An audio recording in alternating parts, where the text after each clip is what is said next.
as much as that can be a little patronizing, I was trying to remind her of that as much as I can. Like, it can always be worse. Hi everybody. Thank you so much for coming by to hear more about our project. If you want to hear more project, you're still more welcome to stick around anyway and listen to what we do. But thank you so much for coming by. Thank you for your interest, and hopefully this will probably be the last of the full presentations. Just in terms of the fact that we can record this and then be able to make it available on our Facebook page in the future. But thank you for showing up. Thank you for coming here. Great one as well, Karen. Go through it. Today we're going to go through the main presentation, which is why we're doing it, how does it work, and then we're actually going to go, as we said all along, we're going to open out text to everybody and let everybody see what's been going on under the covers, right? So we're going to go through financials. We're going to go through the impact of turning it into a community on the financials, and then show what the goals are for our first operational goals are for the pub as a community asset. So thanks for coming, and I'll get straight into it. All right. So towards the end of last year, we came to a bit of a crunch with the family. We've been running this thing now for 5 years. It's been wonderful. It's also been very hard. And we're at a point where we wanted to make some changes, take some step back. And really, the only options for most small businesses is either to sell it or close it. We didn't really want to sell it because number one, restaurants are not selling right now. Number two is because you lose control over it. So we love it being a pub, and the people that come here love it being a pub. So we wanted it to carry on being the pub that it is. And you can't guarantee that when you sell it, you lose it. So the alternative was to close it down. And I think probably they would send people after me, there would be a lynching. So because they're, honestly, we do love this place. We love working with people and seeing people and what we're doing. So we looked for an alternative, and I didn't have to look too far. For me, it's actually over the pond. In the UK, they have an entirely different model for situations like this, and it's basically called a community-owned pub, or community-owned asset. It's the biggest growing business sector in the UK right now. What it is it's preserving those places that are centers of social interaction and key focal points in towns and in villages around the country. And what happens is you take it from being privately owned, where essentially it's all down to the owner putting money in and making profits and taking money out, and you actually expand it and make it a community-owned asset. So what does it do? It expands the ownership of the customer base, and it expands the potential use of the pub to being used as a community hub. So it no longer just needs to be a pub. This is a space. This is a wonderful space. We have regular hours. We also have a lot of hours that are not regular hours, where we don't go. Well, as a community-owned asset, with more people prepared to kind of like get behind things or have different ideas, potentially this could be open for other reasons. It ensures longevity. That's the other thing, because at this point, once we raise these funds, the idea is we're raising a foundational amount of funds that will continue to operate this for as long as the community wants to operate the pub. So basically, it gives it generational longitude. So it really does lift this from being somebody's win to the community's win.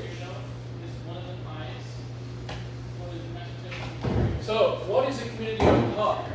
Well, it's a community-owned pub. It's a business that has wide community ownership, which is run for the benefit of the community, and when the majority of all profits are reinvested back into the community.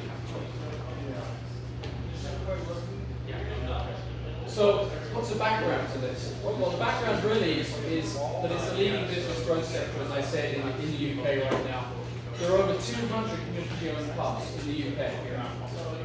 The movement has been growing very rapidly over the last 50 years, particularly in the years since COVID, because so many places are falling by the wayside with regard to being community kind of centers. The documented success rate of all of those community-owned pubs is 99% success rate, and they've been running for well over 10 years. The failure rate of restaurants is about 80% within the first 5 years. It shows that dynamic change. Once the community is fully invested and understands where the profits are going, they're far more interested in making sure that the place is raised and is run for the long-term benefit of people that have it. So the community-owned assets are gaining traction because they solve some problems. They preserve and improve downtowns, they enhance community engagement, they ensure long-term viability of the asset, and they foster local ownership and inclusion amongst local residents. So it's really, the idea is to tie it in. This isn't then, Kay and Martin place. This is the community's own asset. So that people coming in from outside the area, San Francisco, like, we can use it. So current uses, since we've started, we've actually already kind of been down the path of running this almost as a community asset ourselves anyway, because it just is in our hearts. We come from the UK, we kind of grew up in that culture where the pub is the heart, the pub is the centre. And so we've already done things like we have a lot of live music. I think we have probably most live music out of most of the restaurants I know. We already have it 3 days a week, and we also have 2 Irish band sessions. We have a chant before. I mean, we have a lot of music going on down here. We use it, and we participate with other small businesses. So we have painting, we have paint sip, we have plant and sip, under gardening, we have small business support. We support other local charities who bring their pieces, bring their ideas and all their businesses to the patio. We supported the first responders walk last October. We had every single part of the first responders come together, which actually was a unique situation because we actually had CDF next to Chico Fire, and we had CHP next to Chico Police. They all came together, they all had a fantastic time. Because guess what? They were out of uniform, and it gave them an opportunity to really integrate. They loved it. We do a lot of charitable events and donations. We have the Irish social music, the shanty choir. We did a community theatre here, and I think you could do community dinner here pretty well. It would be really fun. You could do like community murder mystery kind of thing with dinner. It's like there's so many things we could do. But again, could raise money or just create profits for the community. We do school fundraisers. We supported the Inspire School quite heavily, particularly for their, they do a biannual trip to Edinburgh, to the Fringe. And we've raised over $2,000 for them 2 years running by running a Burns night here so that they can really afford to put on a good presentation when they go to the Fringe in Edinburgh. We have book clubs that come here on a regular basis. We have men's and women's groups that meet here. And we've also done events like births, weddings, and weddings. Pretty much everything. Having said that, we could do more. I mean, with the community involved, the community can tell the community pub through the board what is it that they're interested in doing, putting together, and allowing them to start up a committee to put something together. It could be things like society meetings. It could be company business meetings for women. It could be history talks. There's almost everything here. Open mic nights, have trivia nights, have charity fundraisers, car rallies, all the things that frankly we just don't have the time to get to.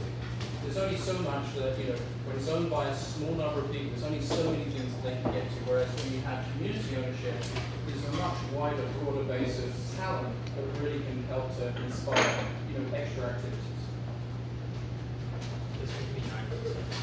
So how does it work?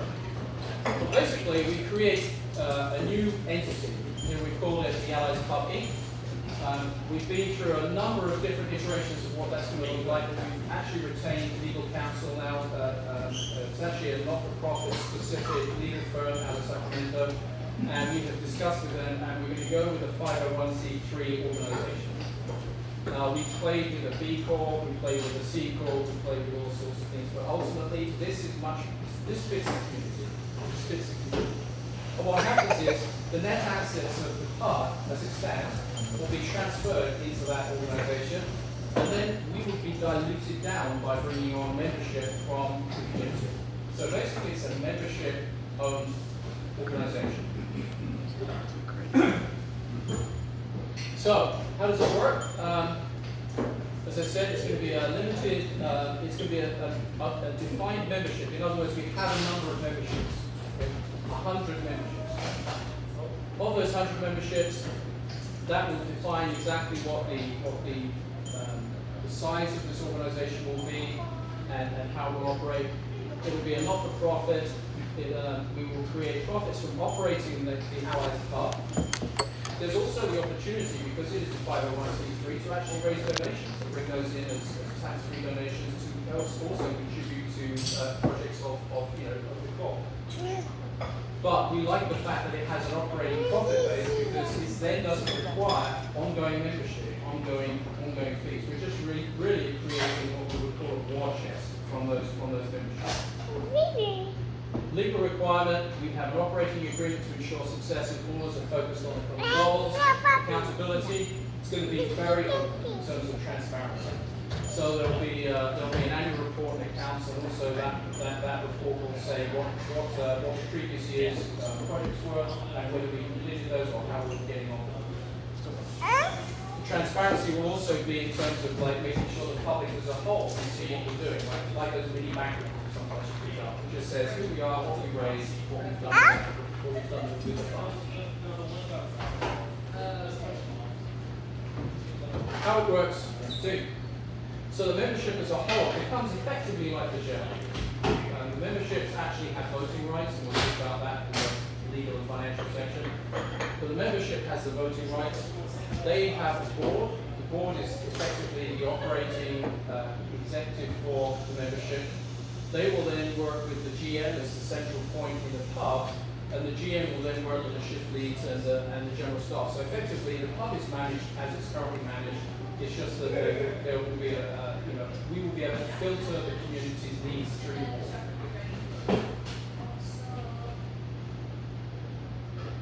So, what are the plan, operational, and organizational terms? So, we're creating 100 memberships in this 501c3. Each membership is worth $5,000. It's a $5,000 one-time donation, but it can be done in two different ways. It can be done on a layaway, so you can start basically on a regular basis paying into making that $5,000.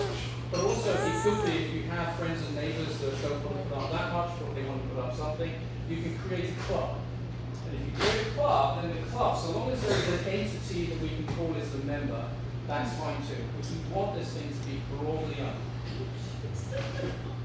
So, in terms of benefits, there's 5 levels of membership. So, in other words, you can have $5, $10, $15, $20, $25,000, depending on your wish. And depending on where you are on that scale, you get 5, 10, 15, 20, or 25% on totally on your food, drink, and products that you buy from the car.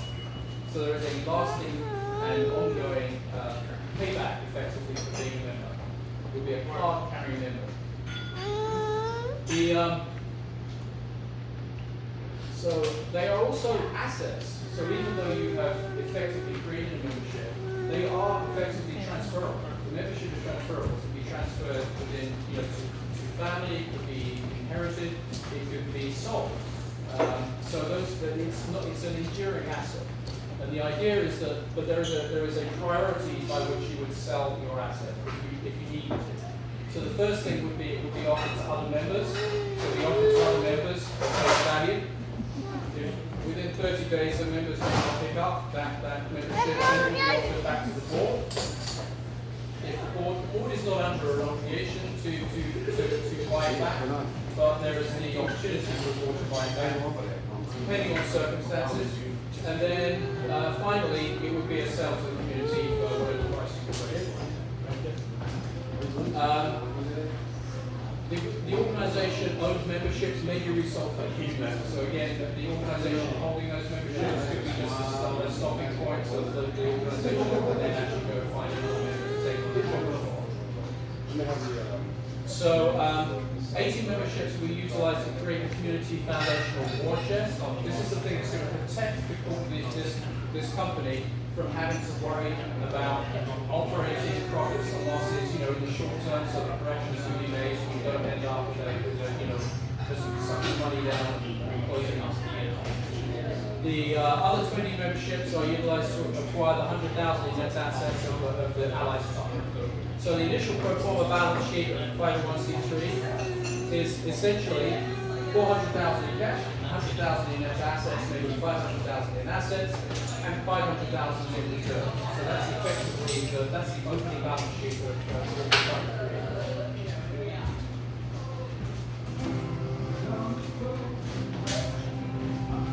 So the organizational board right now, myself as treasurer chairman. I'm a chartered accountant, in case people didn't know, so I do have some accounting background, as well as doing background, I guess. So, And microbiology. for my sins. And then we have Chris Clark, who's the secretary. He is actually in-house counsel and attorney for a local family business. He's actually the one that's working with our attorneys, non-profit attorneys, in creating all the operational and agreements. We have Mike Abraham, who is the CEO of the Chico Chamber of Commerce, who is heavily involved with businesses and communities in town. Tatiana Fassieux, she's an education training specialist, but she's just fantastically connected. Even though she's living there in town, she's fantastically connected to the local organizations and people in town. And then Scott Leffner, who is also part of that team, is super supportive about getting behind this, and he's pushing us like mad to every frontier. So we have external advisors as well. So as I mentioned, we have Miles Taylor, who is part of the Parker Taylor Law Group out of Sacramento. They're 501c3 specialists, and they're the ones that are guiding us through the formation of this, so that we can get all of the legal ticks in the right boxes. We have John McCourtney, who's actually chairman of the King's Arms Shoulder. They're actually a long-term not-for-profit part of the UK. So I've been sort of getting hold of all of these documents and everything else that he can share with me about how he did it. They've been ongoing, they've been profitable for over 10 years now. They're a small pub in Norfolk. One of our ideas is to actually swim them. And then there was also some ideas of basically doing international training, so we've got a travel group part of our park that goes around the business. Terry Stork is an advisor who published The Hub. Since 2000, now King Charles, then Prince Charles, actually set this organisation up because he could see what was happening. He could see that all of these little parts were disappearing. He actually helped sponsor the bill that they put through Parliament and said if you are the remaining pub in a village of that size, you cannot ever be anything other than a pub. You cannot be turned into a business. You cannot be turned into a residence. So he basically fixed that, and then he started a charity whereby the saving of these pubs could be created. Because a community of 500 people, 300, 500 people cannot by themselves rescue a pub. And he allowed them, basically, he allowed sort of sponsorship so that they can create these international networks to pull together all of the pubs necessary to take over pubs in that country. They're basically behind most of these 200 Bernard Lee, I met him through Paul Gregson, who's a former chairman of the British Institute of Innkeepers and director of King Charles III pub charity. He's a pretty important guy, knows what he's talking about. I've run all of these ideas past him, and he said we're absolutely on money. In fact, he really likes what we're doing because we don't need to raise all this money to buy a license. We don't need all this money to buy up the pub. We're actually using this as a war chest to protect the pub from operating for features. And he said, I really like that. That's even better than that. Paul Gregson is our original friend who started talking to about that. He came here, he loves the pub, he knows all about it. And he's a former director of the Green Brewery, which just happens to be a 500,000 barrel a year brewery that runs 2,700 pubs in the UK. So he knows a thing or two about running pubs. Finally, we have Jen McCarthy, just to keep it more local. So she's the Chico Deputy City Manager, and she is in touch with everything we're doing to make sure we're in lockstep with the city and don't start doing something that's sideways and over there, but she's fully on board.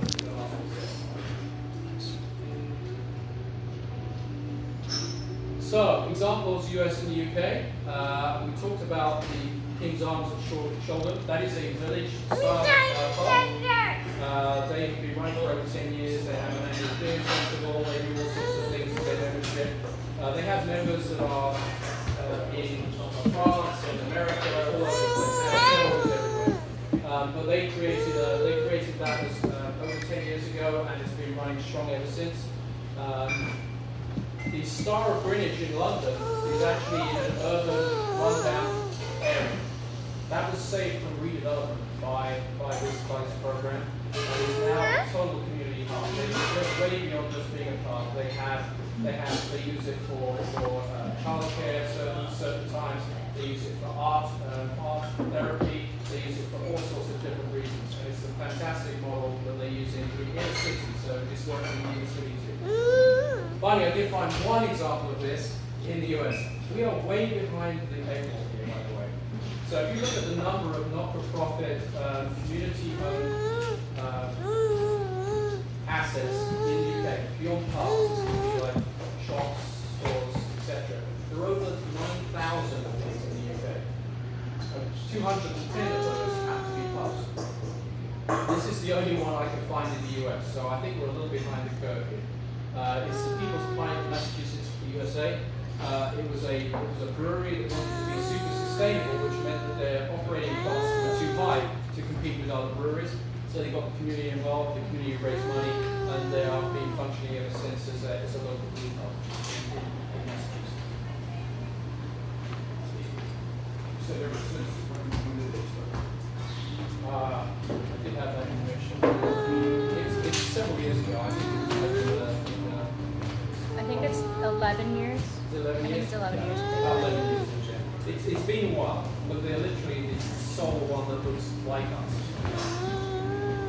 Informal timeline. It's becoming more formal, by the way. So as we kind of go down this, we know what pledges we already have in place for memberships, and we know where we're going with this. So we've actually kind of cracked this out to being more of a formal timeline. We started the kickoff in May. June, well, we spread the message, we assembled the core team, so okay. Quite nice to look at this. You know, Pressure Pants, nobody ever looks at them again. We identified engaged ambassadors and advocates, began requesting indications of interest, which we have had. We're now into August. We are preparing the term sheet. In fact, what we've done is we've prepared a deposit agreement. It's a simple 2-page agreement. It's a refundable deposit situation. It's a reserve to spot. So we'll talk about that in a minute. So we have engaged legal counsel. We are in the process of creating the 501c3 organization. We've opened the escrow bank account, so that is now open and fully functional. And we're looking to start collecting funds in April. September and October, really, these three months is all about like sending the message out and finding people that want to get money. So basically, pull this thing together. So we're going to run that through October. So then in mid-November is the deadline in terms of like mid-November, all of the deposit funds at that point will be transferred into the new 501c3. So we can start to prepare all of the business licensing, the ABC licensing, and prepare this place ready to take over on January 1. And then that's why December is applying effectively for business license, the ABC license, making sure that everything's all about high-quality cheese costs. So essentially the assets will be transferred and will be up and running January 1. We're trying to make it nice and easy, so we're effectively running the tax and all other reasons. We're doing through the end of December, owned by the family, January 1 forward, owned by the new user. It will be seamless. We were running the same staff. The staff will be receiving notifications of change of ownership and continuation in terms of their positions, their earnings, etc., or running exactly the same way. And obviously, since I will be the opening CFO, executive CFO of the organization, the finances and everything will be running down. You can leave a little bit. So, any questions on the process before we start looking at numbers and makes sense, people? A while back you mentioned that Bulldog Brewery would be selling beer to the pub. Yes.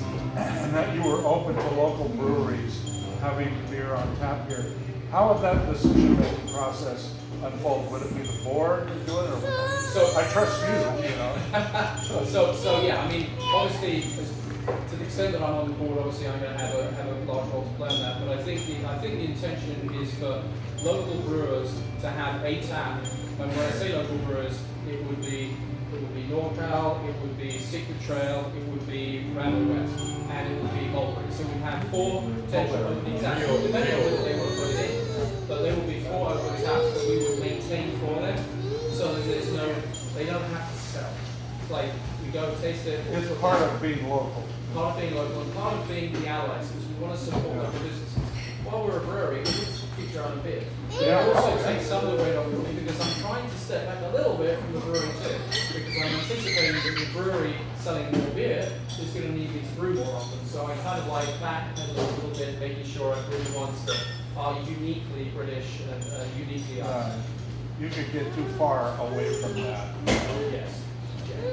Because otherwise I could be brewing, once or twice a week, and now I'm back to square one going from what the heck am I doing? So that's the plan, and we will put into place a business agreement between the brewery and the organisation to make sure that that's actually properly documented. Because again, if I'm not here or when I'm not here, the party needs to know what they're doing out to. There has to be some criteria. Exactly. And there's always the opportunity, if I really need to step away from brewing, we can go on contract, which means that, I can operate through another brewery, making sure they're producing beers the way they want, and then having those brought in. So there's still the ability to manage that. So, along these lines, British Bulldog is separate from Alice Pub? Yes. Correct? Okay. So the community asset affects the pub allied. British Bulldog continues separate. Correct. Okay. And so I don't need to ask the board because I use it. So as far as the brewery is concerned, we just intend to carry on supplying the pub. So as long as that agreement extends, so mutually agreeable, that's the plan. So, but again, reducing some of that excess might for me and bringing in some others because we're looking for those as well. So it gives them an opportunity to have another place where they're not having to pitch sale every single time. Maybe nothing with them, but what about the lease on the premises? The lease on the premises, so we have 10 years on the lease right now. And Bob is very open to extending that lease on the similar terms as we have right now. So start off with, because it's easier, we'll probably just sign the lease for the balance of this first 5 years. And then I will drop off because I'm a guarantor. So by that time, we'll be comfortable with the operating organisation. And I imagine when we get to that 5-year break, is when, or prior to that 5-year break, we'll negotiate for another 10-year extension on top of that. So effectively we'll have 20 years. They're open to, as long as we're open to put in that kind of release. So it makes it easier for them to have long-term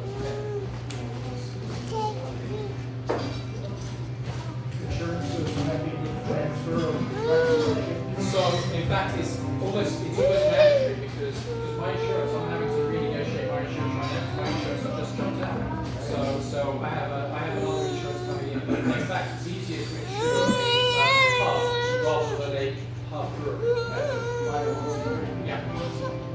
Yeah, 501c3s and 2 operate restaurants. They just require